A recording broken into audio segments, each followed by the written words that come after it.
नमस्कार. मी आज हिरव्या मुगाची भाजी बनवून दाखवणार आहे. खूप सोप्या पद्धतीने बनवणार आहेत आणि अशा प्रकारे ना भरपूर गृहिणी भाजी बनवत असतील, पण ज्यांना काहीच माहिती नसेल ना त्यांच्यासाठी हा खास व्हिडिओ आहे. आणि अशा मी अनेक रेसिपी अपलोड केलेल्या आहे सोप्या पद्धतीने भाज्या कशा करायच्या.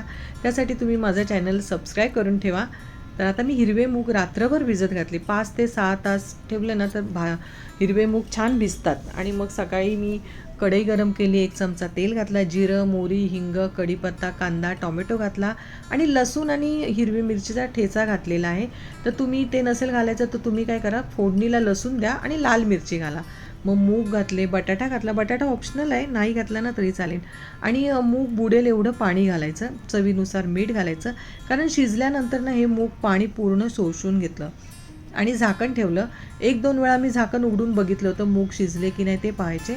तर 1-2 वाफेमध्ये मूग छान शिजतात. पाणी देखील आटलेलं आहे आणि शेंगदाण्याचा इथे कूट घातलेला आहे. तुम्ही ओला खोबऱ्याचा किस घातला तरी घाला, चालेल. आणि भरपूर कोथिंबीर घालायची. माझ्याकडे कोथिंबीर नव्हती.